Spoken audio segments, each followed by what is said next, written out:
welcome back to the Crawl Room. We're here once again in this wonderful ranty room for all things Formula One. So the Azerbaijan Grand Prix has come to a close, and what could be said? It was a very, very interesting and exciting race, wasn't it? Plenty of battles up and down the field with various teams, some having some surprising results, some almost making a comeback after they've been vacant for so many races. Yeah, it was all in all, it had a little bit of everything, didn't it? And a big, big accident at the end, just to really top off the drama, even if it did somewhat curtail what could have been an exciting battle for victory and for the final podium places. So if you've never seen this series before, I award the drivers out of a maximum of 10 points based on their overall race weekend's performance, and I go all the way down to 0 if they have a particularly bad one. Take a look out for bonus points though. There's sometimes enough of some drivers to do something extra special during a race, and on the rare occasion I do award minus points to those drivers to do something extra special, but for all the wrong reasons. Let's take a look at the current Crawl Room standings then going into this episode. It's on the screen now for you to take a look at. Have a look and see where your favourite driver is based right now. Charles Leclerc sitting pretty at the top at the moment. Can he extend that lead, or will others catch him up with my scores that I will award?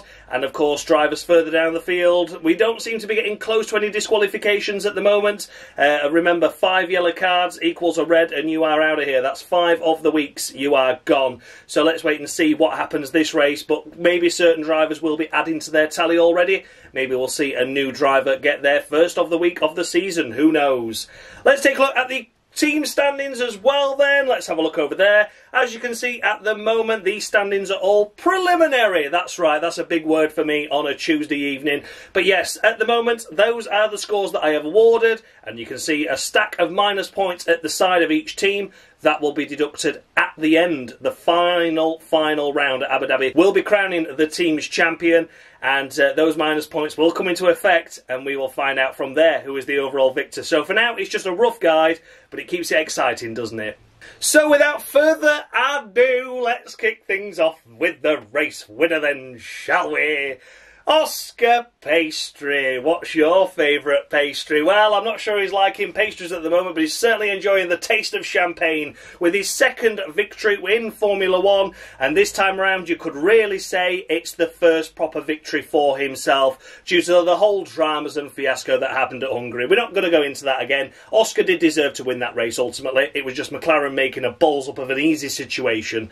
But yeah, nonetheless, here is Oscar Pastry in P1 with a fantastic victory, a deserved victory, a great race win, a great drive from top to bottom, start to finish. It was absolutely brilliant. Lining himself up on the front row in P2, of course. He was behind Charles Leclerc for the first stint, was happy to be behind him for that moment. It looked like, to be honest, Charles on the medium compound tyre had the pace. Looked like he had the measure over the likes of the McLarens. He was well ahead, wasn't he, by about 4.5, 5 seconds come the first round of pit stops. Piastri and the team, mainly the team, decided to go for an overcut on Charles Leclerc, and of course they were like, well, we've got this deficit anyway, so we may as well stay out a little bit longer. But Perez had popped into the pits at this point. Yeah, Sergio Perez, remember him? Yeah, he popped into the pits as well, sort of around the same time that Charles did. So they were looking like, yeah, they were going to be safe. However, the lap that Piastri and the McLaren team should have responded when they could have got out ahead of Perez comfortably, they didn't do that. They left him out for yet another lap, trying to get that tyre advantage towards the end of the race by doing that extra lap on the mediums they were currently on, and that meant then that Perez was within the window of Oscar Pastry. However, Lando Norris, who had a dismal qualifying, was out there on the hard tyres and not pitting anytime soon. And he was able to hold up Sergio Perez in the castle section, which was absolutely crucial for Piastri's race, because despite the fact that Perez was hunting him down, once he got caught up behind Lando Norris doing his tactics of slowing him down, that was just enough to get Oscar Piastri out ahead of Perez, and then the race was on then for the lead. He was able to close the gap up to Charles Leclerc, and then was able to do a lovely move up the inside, which caused Charles out by surprise, really. And once he was in the lead then, he was always fending off Charles. It never really got outside DRS much at all, to be honest with you, and it was always closing into turn 1. Piastri had to defend a couple of times during that race into turn 1. take the defensive line, and it was looking a little bit squeaky bum time for that second detection zone, but that second detection zone wasn't quite long enough for Charles to do anything. The McLaren had fantastic acceleration out of the corners, and that is what got them down that straight in just enough of a gap that Charles was never fully able to commit to a move down the back straight or down the long straight. So it was a really, really good effort by Piastri, and it has to be a perfect 10, doesn't it? It has to be a perfect 10 to Oscar Piastri for what was a stunning drive. Perfect 10 to him. Fantastic weekend overall. Great job, great result, great victory, and a deserved one at that. Well done, Oscar Piastri. 10 points to you. Finishing in second place, we come to Sha-La-La, oh sacre bleu, Sha-La-La-La-La. Disappointed with P2. I was expecting, for some reason, that the Ferraris were going to be absolutely nowhere here in Baku, and I know, you know, Charles has now had 4 poles in a row here, but I didn't expect him to come into this weekend, and I didn't expect Ferrari to be there. I thought it was going to be the Red Bulls back in action, McLaren and Mercedes, but it wasn't. The Ferraris were well in the mix this weekend, and that was a little bit surprising by me, but a nice surprise, it must be said. So we've already pretty much discussed Charles's race with Piastri. The crucial one was, of course, that lunge up the inside that Piastri made, and it wasn't really a late lunge. It wasn't a decisive manoeuvre. It wasn't like a do-or-die effort. It was just that Charles thought he was comfortable enough to take the corner without defending, and Piastri went, nah mate, I can go a little bit later on the brakes, thanks, and slipped up his inside. That was a little bit of an error there. The only other error he made in the actual weekend itself was, of course, an FP1 shunt, crashed in free practice 1, which meant he didn't do the long run on the medium tyres, but as we know, the medium tyre didn't really matter in the end. He did a fantastic job on that medium compound. It was that hard tyre that he sort of chewed up towards the end. It was getting difficult at the end, wasn't it? Coming under attack from Perez, coming up from an attack from his own teammate Carlos Sainz as well, which has sort of come out of nowhere. Yeah, he'd gone hard, and of course when he was in the dirty air of Piastri after that overtake was made, he was always within the DRS, always picking up a ton of dirty air, chewing the tyres a little bit more, and with about 5-6 laps to go, those tyres had sort of cried enough. Outside the detection point then from Piastri, and it was all about maintaining P2, which he did in the end, but had it not been for the incident at the end between Sainz and Perez, would Charles have finished P2? I'm doubtful. I think he'd have slipped to P4 personally. Even with those 2 laps left, I think his tyres are gone. So a little bit of a sigh of relief there for Charles personally, but a bit of a disaster for Ferrari and for Red Bull in that scenario. For Charles Leclerc this weekend, it's going to be 9 points on the board to him. A great effort, great job, pole position, bridesmaid and never the bride, it seems, for him at Azerbaijan. All those pole positions and not one win from it so far. Maybe next year he can turn that fortune around, but for now it's 9 points. Don't want to be too overly critical on him. It was critical on himself, but it was still a great drive from Ferrari overall. Did nothing wrong this weekend. Just a minor mistake in free practice 1 will allow that at a street circuit that's tight with the walls. And just not defending hard enough into turn 1. Shame, shame, but deserving of a 9. Well done, sha-la-la. In third place, we come to George of the Russell. Watch out for that top 3. Here he is in third position after running round in 5th throughout all of the race, really, and saw absolutely nothing of him. I don't think we saw anything of him. I don't even think we saw a pit stop of him properly. I think he might have been in the pit lane while others were in the pits, but we never really focused on him at all. He was Mr. Lonely. I'm so lonely, I have nobody for my own and love me. Bit of Raycon there, Lonely. Throwback to 2004, my year 6 leavers do. Fucking hell. Jesus. Anyway, yeah, there you go. That was thrown me. But yeah, it's great to see George here, and the second time this year that he's been able to get onto the podium and inherit a podium position when there's been a collision ahead. Of course, Austria, he was already in 3rd yet, but inherited the win when Lando and Verstappen crashed. Here this time around, it was Carlos Sainz and Sergio Perez that had a bit of a touch and a tumble and a tickle, and that elevated him up into the podium places, 3rd place. Did he deserve a podium? It's difficult to say. I think based on the race he did this weekend, he was never going to get a podium. The pace of that Mercedes was sort of what I thought Ferrari were going to be. But yeah, of course, he didn't get himself into trouble and didn't have a crash, did he? So ultimately, he does deserve the podium. So for George of the Russell this weekend, it's an 8 from me. A great effort, solid drive, good job overall. Yeah, didn't really put a wheel wrong this weekend. And overall, deserves an 8 from me. 8 to Georgia the Russell. Securing 4th place, we come to Lando Norris.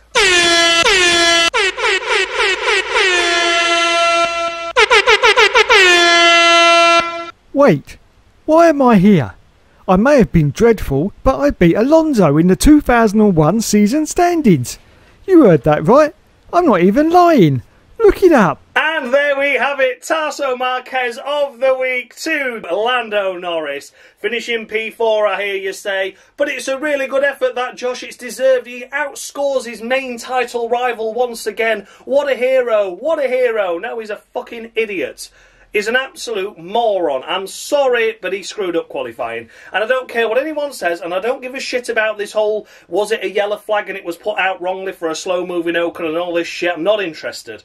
Not interested in that. He's in a McLaren. It's the fastest car on the grid. Oscar Piastri's won and proved it. It was good all weekend, top to bottom. It was a front-row starter. Lando Norris's first lap time in Q1, despite the ramping up of the track evolution and all this shit, I'm not falling for it. I am not falling for it. I'm sick of the fucking excuses once again.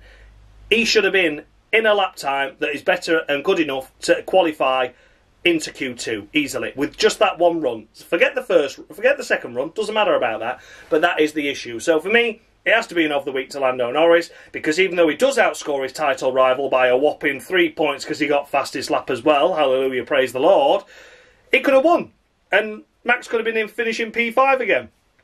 So that would have been 15 points, 16 points the gap. But instead, no, he just chips away, just tickles it a little bit again. Oh, I'm catching up. Oh, I'm catching up. Oh. How many times have we seen and said that this season where he's just thrown away points? And he threw it all away in qualifying by doing a shit first lap that wasn't good enough to get him in. What happened if there had been a red flag? Do we just cry unluckiness again? Teams and drivers prepare for this shit time and time again, that if you don't get your second run in or your third run in or however it falls in the stint, with based on the lap times and things, that they have always got a lap time good enough, a banker lap, it's called a banker lap for a reason, which is good enough to see you through, especially when you're in a top team car, so you don't have to use an extra set of tyres and all that good stuff. But no, we just fall foul of it. Once again, he makes a mistake in his final push lap, because he went over the curb anyway wide, and that was before the whole shenanigans with the potential yellow flag, so he'd already fucked his lap up anyway. So I'm not falling for it. I'm sick and tired, and it's really frustrating me now, Lando, because this could have been your championship easily. I think he's now cost himself around 65 to 70 points, and I'm not joking, and that would put him very close to or already ahead of Max Verstappen now. Go look back at this season, the races he should have won, could have got a podium and he didn't, could have done better but bottled it, etc, etc. Load of shit, not falling for it. So yeah, it's an of the week to Lando Norris, and he's getting very, very frustrated now. I am getting very, very annoyed. In 5th place, we come to Max Verstappen in the first of the Red Bulls, of course. However, he wasn't the first of the Red Bulls this weekend, was he? He was very much second best to a resurgent Sergio Perez, who has always gone really well around this circuit, but the result just didn't quite go his way at the end. But for Max Verstappen this weekend, wow, oh, wow, oh, wow, he was being shone up by Sergio Perez massively, massively so. Unfortunately for Max Verstappen, indeed he was getting really shown up by Sergio, and that's disappointing to say and see, but that is it. That's facts, aren't there? He's struggling with the understeer of the car. He's saying the tyre's got no grip, it's got no traction, it's got no bite, is the exact word he used, into the corners, which means he's got no confidence, he's just sliding around, and he doesn't like it. Fair enough. He finishes P5 here. Again, another damage limitation race, scoring points in a race where it could have easily just gone all wrong. It could have gone all wrong. It could have just literally thrown in the towel, but he didn't. He kept going, and here he is just losing out to 3 points to Lando, which really doesn't matter. It's not that big of a difference. It's not ideal, but it's not great. It's not bad either. You know, it's just one of those things. And he recovers to finish P5. So, yeah, okay. I'm not going to rave about him by any means. He's getting 4 points from me because he was shown up by Sergio this weekend, and it was a below average performance, especially compared to what we've seen of Max this season so far, when it's been a difficult car as well. So this time around it's just 4 points, shown up by Checo, was lucky to get a P5 finish in the end there due to the crash at the end, but yeah, it was just a very, very difficult weekend by Max Verstappen. It's 4 points to him. In 6th place, we come to Fernando Alonso in the first of the Aston Martins. The first time they finished this high up in I don't know how long. I think they've only been picking up like the odd 1 or 2 points of recently, haven't they? So, yeah, For Fernando Alonso this weekend, again, he did a good job with the car he was given, basically. Got himself into Q3, got himself into P8, which was very much best of the rest category at that point, and stayed in the race in P8 throughout most of it and throughout all of it. Survived a late charge by the likes of Franco Colapinto in the Williams, and also Alex Albon on the fresher medium tyres at the end as well. Held off a good battle there and a good charge from those two cars. He was fighting around with the Haas's as well at one point. They went for an early stop to try and cover off those guys. That worked out quite well, and then he just stayed there throughout the rest of the race. So the straight line speed of the Aston Martin, clearly nothing wrong with that. It's just in the corners it's losing time, I think. But yeah, Alonso this weekend overall just drove well, didn't he? He drove solid, did the job that was expected of him. Was going to finish the race in P8, which was definitely going to be the best result he could have hoped for, and by the collision at the end, elevated himself into P6 and doubled his points tally compared to what he would have got. So you can't really argue with that. So for Fernando Alonso this weekend, it's going to be 9 points on the board from me. Great effort, solid job. I'm not really knocking that point off for anything harshly. I'm not being nitty-gritty. I just think there was a lot of performances in and around that deserve a 10, and that kind of knocks Fernando down. I know that sounds harsh, but I can't keep giving everyone 10, can I, that's had a good race weekend overall. For me personally, Alonso did the job that was expected of him. It's great to see him back here where he belongs after a couple of races where he looked like he was going back to the McLaren GP2 engine days of just being fed up and not really caring. But this time around, really good, bit of enthusiasm, great result at the end, great finish, and it's 9 points on the board from me for Fernando Alonso. Securing 7th place. And the best result of the season so far for Williams, it is Alexander Albon. Wow, oh wow, oh wow. Well done to Alex. He, of course, was going to be a point scorer anyway, despite the collisions ahead. He would have finished P9 on the road, which would have been yet another P9 for him. But here he is, finishing P7. Come the checkered flag, you've got to be in it to win it, and he certainly was in it to win it. Albon did a great job this weekend. Started on the hard compound tyres, which looked like they weren't going to work at one stage, were they? Although we knew we were going to be on fresher mediums at the end, while everyone else was on knackered hards. He was finding it difficult to get his way through the pack. It wasn't as simple as it was after he had that first stop, after he finally came in for those hard tyres.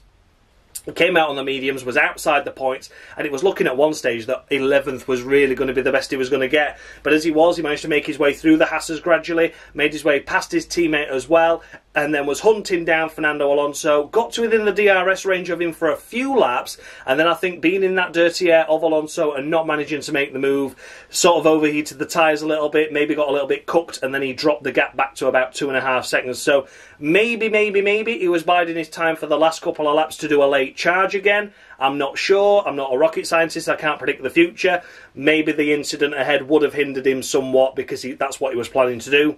But as it was nonetheless, he still finishes P7. Still a great effort. A great qualifying as well. Qualifying himself in the top 10. Yet, in theory, Franco Colapinto did out-qualify him in Q3. But of course, the team accidentally left the airbox in the car. The airbox cover, the cooling duct that goes into the airbox to cool the engine down.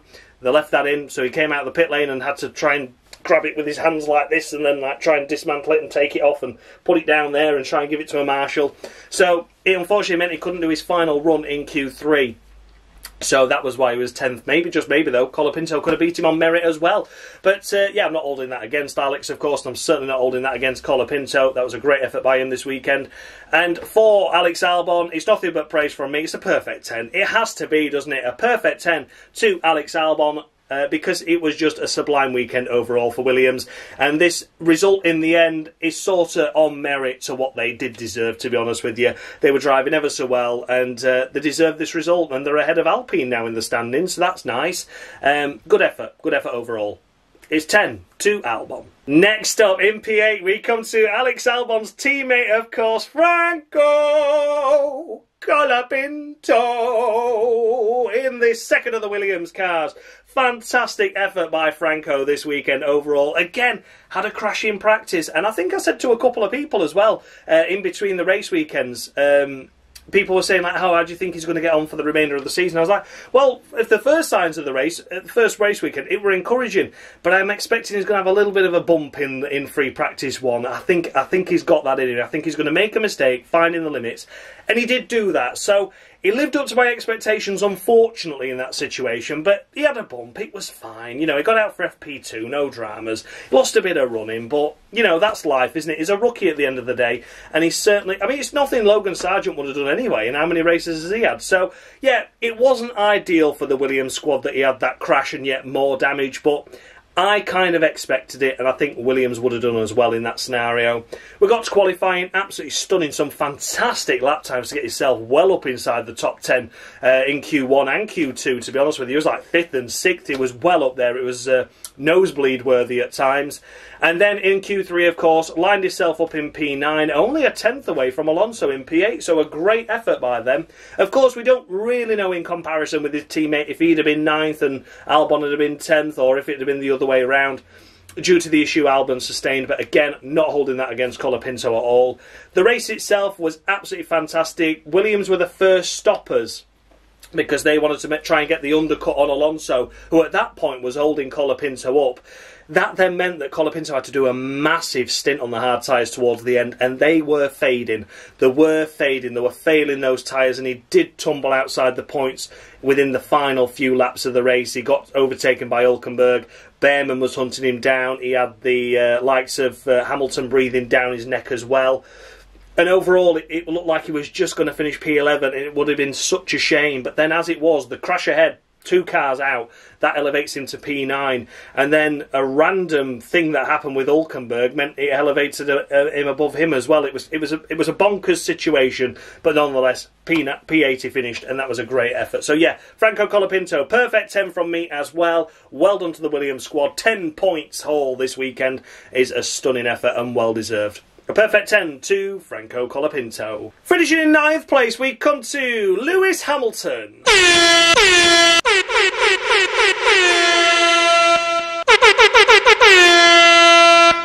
All my F1 career was spent at Minardi. I had a lot of teammates, most of which went on to achieve great things. What happened to me, I hear you ask? I was replaced by Alex Young. Oh dear. And there we have it. Tarso Marquez of the week to Lewis Hamilton as well. Two Brits with of the weeks this weekend so far. It's crazy, but it was just very poor by Hamilton this weekend. Lining himself up in P7 on the grid to start with. Over half a second away from his teammate, was not in the battle at all, anywhere near the front. He was very lonely in P7 and was lucky he didn't get pipped by the likes of the Williams and Alonso in the Aston Martin, who were doing a much better job. It's just the pace of the car didn't quite elevate him above him. The race itself, of course, he elected to do a pit lane start in the end, or the team elected to do it a pit lane start because he changed an engine. He wasn't happy with the engine. Obviously, the team weren't happy with the engine, maybe putting that down as the blame and the sole reason why he was so far off the pace. So pit lane start it was, and he did absolutely nothing. Absolutely nothing. If he'd have not had that late crash in the end, there'd have been no points scored by him whatsoever. So the fact he got 2 is a ridiculous blessing. It's ridiculous. He was 13th, 14th, all race. Couldn't find his way around a Haas, couldn't find his way around a Williams, couldn't find his way around an Aston Martin. It just wasn't happening for him at all this weekend. He was just struggling, and he couldn't get out of that rut of just being poor, really. So yeah, big shame. I've been singing the praises of Hamilton these last few races. He's had 2 wins. He's had multiple podiums. We come to Azerbaijan and it's gone. It's just gone again. It's like a light switch, isn't it? He's either on or off, and this weekend was very much off for him. So yeah, the pit lane start wasn't his fault anyway. And in the race itself, had he started from P7, he'd have probably ended up finishing P5 with the accident. But he'd have been nowhere again. So the fact he's only managed to pick up 2 lucky points in a race that the car's got the pace to be ahead of these cars. It's the 4th fastest car still, potentially. George Russell proved that with a P5 running round all day. So yeah, nonetheless, Lewis Hamilton, big shame, big disappointment, and of the week to him. Then we come to the last point scorer in Ollie Behrman in the Haas, replacing Kevin Magnussen for this weekend only, of course, due to Kevin Magnussen's ban after receiving 12 points on his licence for a minor bit of contact with Gasly in Monza. What could be said for Ollie Behrman's weekend overall, though? Fantastic effort once again. P11 in qualifying, out-qualifying his teammate, of course, in Nico Hülkenberg, which was a great effort there. He was gutted he couldn't quite get into Q3. He thought the car had the pace, and in the race it looked like it did have. Ayo Komatsu came over the radio. He was the team principal that was been speaking to Sky Sports this weekend, and he said there was a bit of miscommunication with what pace we wanted from Ollie in the early phases of the race. That's why he sort of tumbled down the order. That's why Hülkenberg got past him. Basically, Behrman thought he had to drive slower than what he was, and then the team had to tell him to speed up. So he lost some time there with a bit of miscommunication. Then when it came to the second phase of the race, after the pit stops, etc., he was inside that top 10, doing quite well, but then just started to fade away with tyre life. Dropped down to P12, P13. He had Ricciardo around him and on the back of him and things like that. It looked like it was going to be difficult. Even with the accident ahead, it looked like he was only going to finish P11. But then, for some weird and wonderful reason, something happened to Nico Hülkenberg, and it meant that Hülkenberg tumbled behind Hamilton and Behrman, and that meant that Behrman picked up the final points-paying position, rather luckily, of course, but with that becomes the first ever driver in Formula 1 history to score points in his first 2 races with 2 different teams. So yeah, of course, he finished P7 and 6 points for the Ferrari squad at Saudi, and he picks up the solitary point here at Baku. It's 9 points on the board from me for Oliver Behrman, who's replaced briefly, so we'll add it to the score he got at, of course, Saudi briefly, and then Kevin Magnussen will return to the scoreboard once again. It's all clumsy and chaotic this season, isn't it? But needs must. But yeah, 9 points to Ollie Behrman. Fantastic that he's going to be on the grid next season for the Haas squad, and a great experience with the team he'll be racing for next season. Sort of picks up a lucky point at the end there due to what happened with the crash and the Hülkenberg faff. But yeah, overall he drove great and deserved a good result. 9 to Behrman. And finishing just outside the points, once again, for like the 3,000th time this season, it is of course Nico Hülkenberg.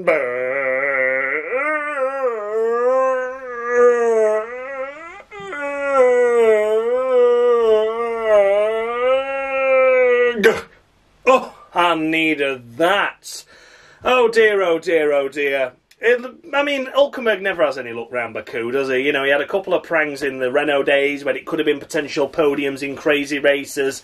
He had a bad pit stop strategy in 2016 around here, was it? When his teammate ended up finishing on the podium. Yeah, it was just crazy, just crazy. The luck never goes Hülkenberg's way. And this weekend once again proves it.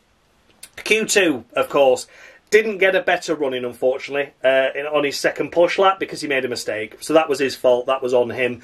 Qualified in P14, elevated to P12 with the pit lane start for Hamilton and the disqualification for Pierre Gasly.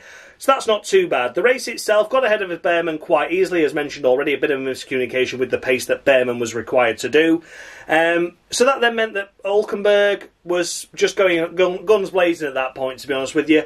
He got himself into the points. He was attacking the likes of Colapinto, got through on him. The pit stop strategies came and fell, and it sort of went Hülkenberg's way in that scenario as well.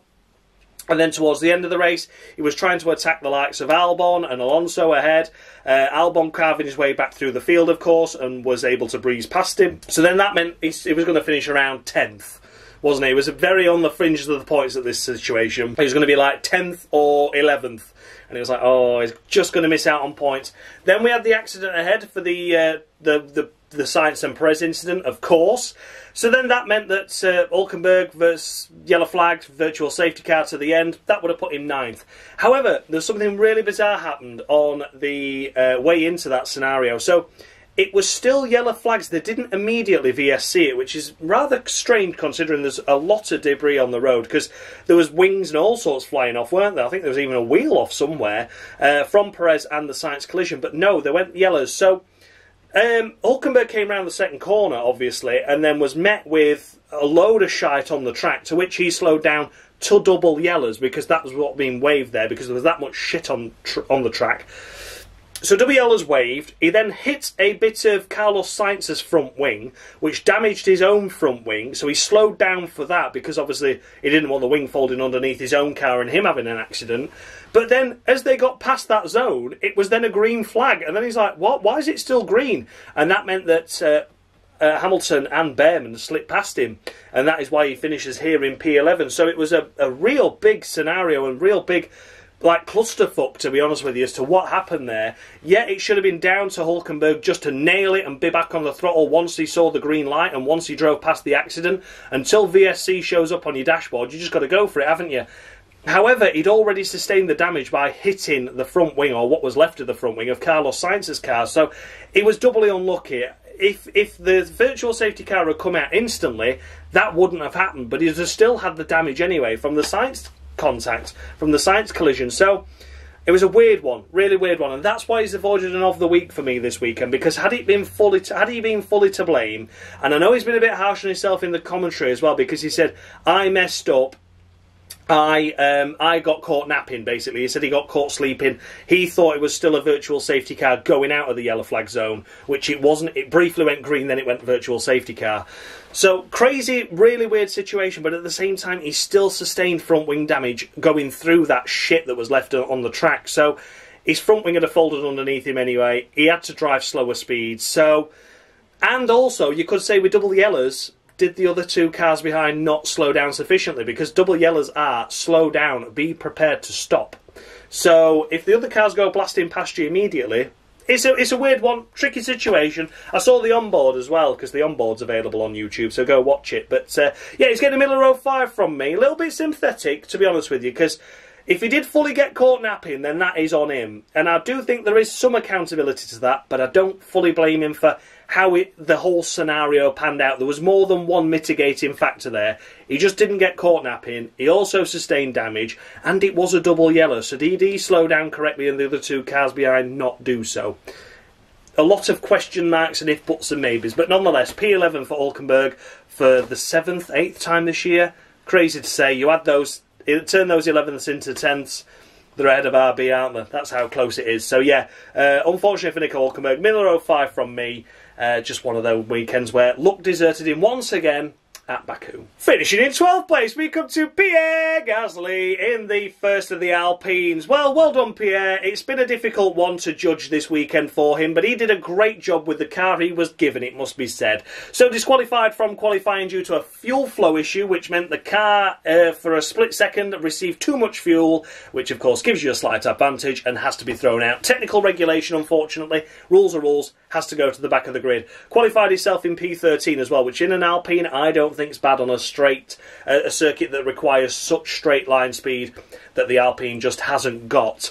The race itself, of course, pit lane start, and he was able to get himself here into P12 in the end. P14 would have been where he was, of course, prior to the accident at the end.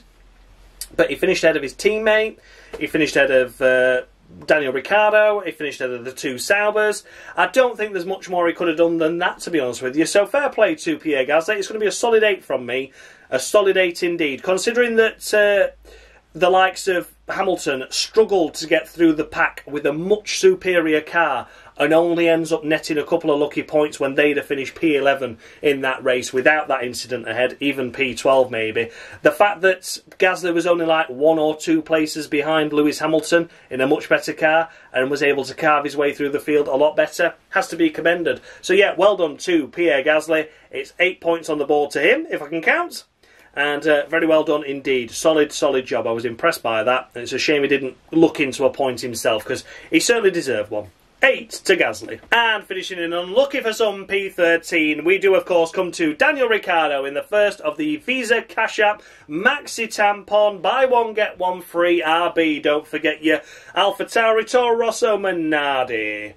What could be said for Ricciardo's race weekend this weekend? He's lucky he's not getting an of the week, because that was once again a shite performance. But overall, it was a shite performance for the RB squad, wasn't it? Just no pace at all this weekend, never really looking like a point scorer. But come on, you finished behind an Alpine that had a pit lane start, for fuck's sake. Come on, what you doing? It's 3 points to him. 3 points indeed, that's all he's getting. I don't really want to talk about him too much. I want to try and treat him like a disqualification, to be honest, because he's just pissing me off. But I can't. I've got to talk about him a little bit at least, because, well, I've not disqualified him yet. Shock horror, I know. But yeah, very poor again, once again. 3 points to him.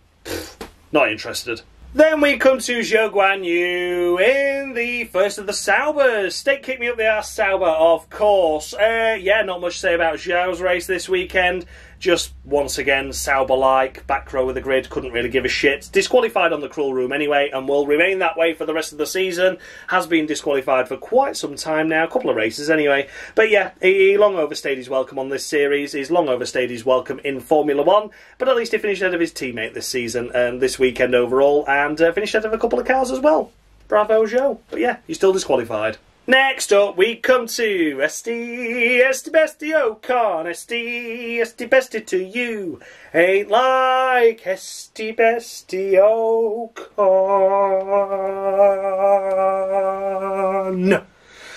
Yeah, another one that's had a bit of a difficult weekend overall, hasn't he? Mechanical issues in FP3, thought they were fixed for qualifying, which they weren't, which caused the white flag slowness, that briefly caused a yellow flag for Lando Norris, that weren't a yellow flag, but it were, but it weren't, but it were, but it technically were, but it weren't. But it didn't matter even if it were or weren't, because he made a mistake anyway in qualifying and fucked it over the curb, which would have cost him his lap time and would have still been out in Q1. Anyway, that's Lando Norris again. Am I going on about him a bit much? Let me know.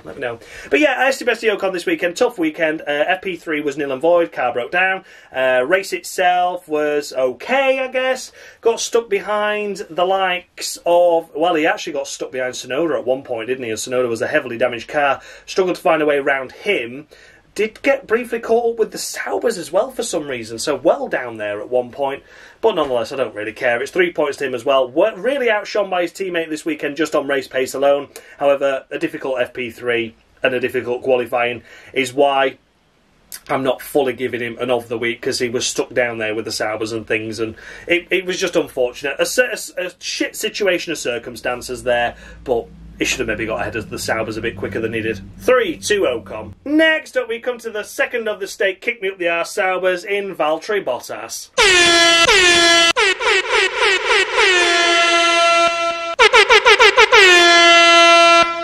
26 entries, 24 starts, no points, and never once completed a full season in Formula 1. The surprising thing is, that's a better stat than some other rejects we've seen on the Cruel Room so far this year. And there we have it, of the week, of course, to Valtteri Bottas. It had to be. He was very, very poor this weekend. Zhou was better than him overall, finished ahead of him, and I don't really care. Don't really care about him. He was poor, though, this weekend. Ultimately, it looked shit. And if I thought it looked shit from Bottas, then it must have been shit, mustn't it? So, yeah, it is a of the week to Valtteri Bottas. Of course it is. Maybe long overdue one. He's not had one for a while, actually, has he? Because the car has been shite, and he has been sort of like... doing semi-respectable in some races where you think, well, P15, it could have been worse. Whereas this time around, he was almost at the back anyway, almost last of the runners, and finished behind his teammate. Of the week to Valtteri Bottas. Then we come to the list of did not finishers, of course, within the race. However, technically these next three cars were classified. However, they weren't. You know why, don't you? So the first one up, of course, is Sergio Perez. Checo! What a shame. What a shame. Disqualified on the Cruel Room anyway, as I'm sure you're already aware, and has been for quite a number of races now.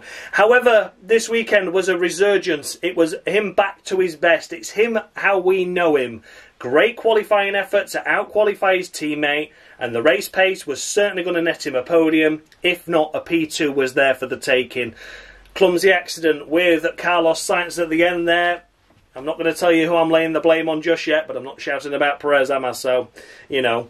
But yeah, Sergio this weekend, a podium was there guaranteed, pretty much. He'd have got past Leclerc even if Sainz had got past him, if that makes sense. So there was P3 there all day long for him in that situation at that point. Certainly would have been hoping for P2. He was attacking and charging for P2. It all just went wrong. Shame for you, Perez. Gutted for you, actually, because... you know, as much as I've been, shouting and saying I want him out of the sport and I think he's useless, I do still like the personality of the guy. You know, I still do think he deserves a place when he's having the good days, but he needs to make sure those good days keep coming now. Singapore needs to be another good weekend. When we go to that track, however, that was the shit race weekend for Red Bull last year, so how bad are they going to be this? It's going to be an interesting one, isn't it? But nonetheless, disqualified anyway for Sergio Perez. but a lot of sympathy goes out to him for this weekend because that was a podium that went missing. Necessarily wasn't his fault. And then we come to Carlos Sainz, smooth operator. Oh no, no, it wasn't.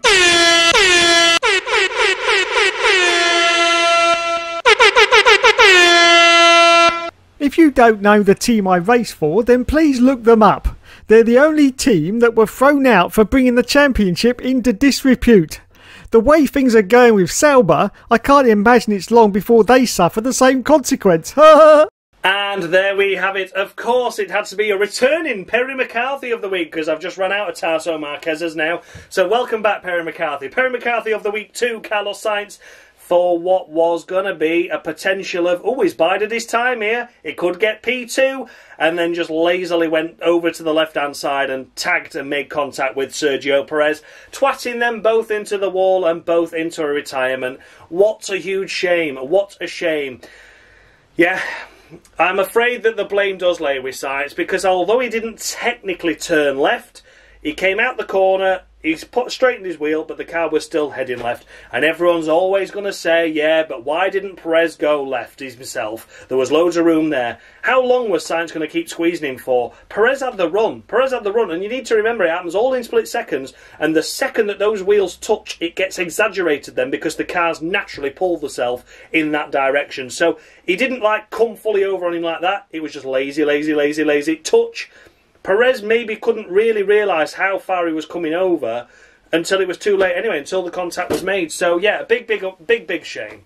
And it will has to be laid blame with Carlos Sainz, and people are going to expect me to have a shout and a rant and things, but I think it's going to be a bit like one of those Canada 2014 incidents with Perez and Massa and all those lot that were coming through on fresher tyres and things.